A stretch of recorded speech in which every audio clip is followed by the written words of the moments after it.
नमस्कार, बहुत बहुत स्वागत है आप सभी का। अक्सर हम ये सुनते आ रहे हैं कि जो होना है ना वो होता ही है।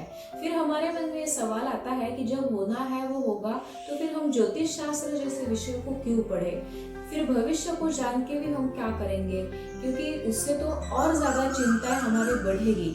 तो इसी के बारे में आज इस वीडियो में हम लोग जानेंगे। एक्चुअल में हमारी जो कुंडली होती है दोस्तों, वो हमारे पिछले जन्मों के कर्मों को दर्शाती है। ऐसे हमारे पिछले जन्म के कर्म जिसके परिणाम भुगतना बाकी था, और इसीलिए इस जन्म में हम लोग आए हैं। यदि हम लोग सब हिसाब किताब चुका देते तो काहे को हमारा ये जन्म होता है। तो यहाँ पे हम लोग आए हैं, इसका मतलब पिछले कुछ हिसाब किताब होने बाकी थे जो इस जीवन काल में होंगे। इसमें दो तरह के कर्म होते हैं। ऐसे कुछ कर्म होते हैं, बहुत से ऐसे कर्म होते हैं जिसको हम पहले से कुछ उपाय करके खत्म कर सकते हैं, या फिर उसकी तीव्रता को हम लोग कम कर सकते हैं। जैसे कि इसको एक एग्जाम्पल की मदद से हम समझते हैं कि एक छोटा बच्चा था जिसकी फाइनल एग्जाम हुई। एग्जाम अच्छी नहीं गई क्योंकि पढ़ाई नहीं की थी। आज उसके रिजल्ट का दिन था। उसके पिताजी को स्कूल में रिजल्ट लेने के लिए बोला जाता है। वो जाते हैं रिजल्ट लेके। जैसे उसके पिताजी लौटते हैं वो बहुत गुस्से में होते हैं। उनको देख के ही, उससे पहले कि वो कुछ कहे, वो बच्चा जाके उनसे माफी मांग लेता है कि पिताजी इस बार गलती हो गई, मैंने पढ़ाई नहीं की, पर आगे चल के ऐसा नहीं होगा। मैं बहुत अच्छे से पढ़ाई करूंगा और अच्छे ही मार्क्स इसके बाद आएंगे।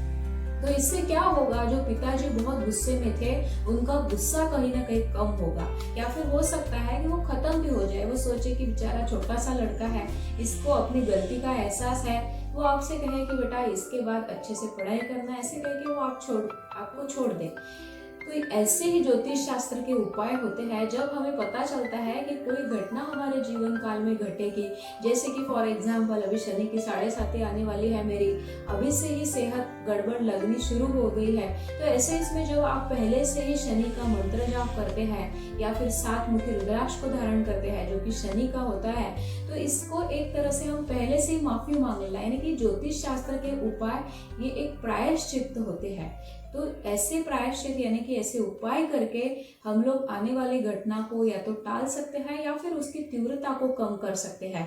पर कुछ हमारे ऐसे कर्म भी होते हैं जिसके परिणाम हमें भुगतने पड़ते हैं। चाहे आप कितना भी कुछ कर ले, कितने भी ज्योतिषियों के पास, पंडितों के पास आप जाए, कितने भी पूजा पाठ मंत्र तंत्र सब कर ले, पर वो नहीं कटते, उसको हमें भुगतना ही पड़ता है। जैसे कि फॉर एग्जाम्पल भीष्म पितामह जब बाणों की शैया पे पड़े हुए थे, बहुत दर्द, बहुत यातनाएं उनको हो रही थी, तो उन्होंने भगवान श्री कृष्ण से कहा कि हे प्रभु, सिर्फ आप ही ऐसे हैं जो मेरे इस सवाल का जवाब मुझे दे सकते हैं।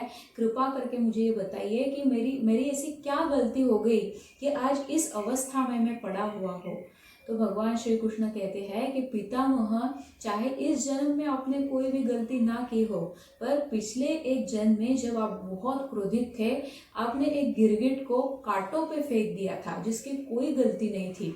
तो ऐसे ही आज जिस अवस्था में आप हैं, उस अवस्था में तड़प तड़प कर उस गिरगिट की मृत्यु हुई थी, और उसने आपको ये श्राप दिया था कि आज मुझे इस अवस्था में जिसने फेंका है उसकी भी ऐसे ही मृत्यु होगी। तो उसका वो श्राप आज आप पे लागू हो गया।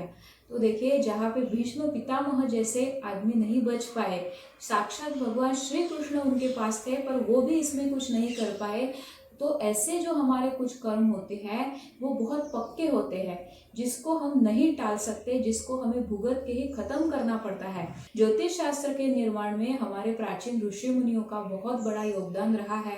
बहुत से लोगों को ये लगता है कि वेदों में ज्योतिष शास्त्र को लिखा गया है, पर ये सही नहीं है। वेदों में ज्योतिष शास्त्र का सिर्फ उल्लेख है। मात्र इतना कहा गया है कि ऐसे 9 ग्रह होते हैं, ऐसा एक शास्त्र होता है जिसकी मदद से भविष्य के बारे में जानने की चेष्टा हम लोग कर सकते हैं। मात्र इतना ही उल्लेख ज्योतिष शास्त्र का वेदों में है। सब राशियां, सब नक्षत्र, इनको निकालने में सबसे ज्यादा योगदान हमारे ऋषि मुनियों का रहा है। तो ज्योतिष शास्त्र ऐसा शास्त्र है जिसमें हर एक सवालों के जवाब आप में मिल सकते हैं। यदि इसको हम ध्यान से समझते हैं तो हमारे सभी समस्याओं के समाधान इसके अंदर छुपे हुए हैं। तो ऐसे ही आने वाले वीडियोस में ज्योतिष शास्त्र के बारे में हम लोग जानते रहेंगे। By that time stay tuned with the astrological inquiry. May all be blessed. नमस्ते।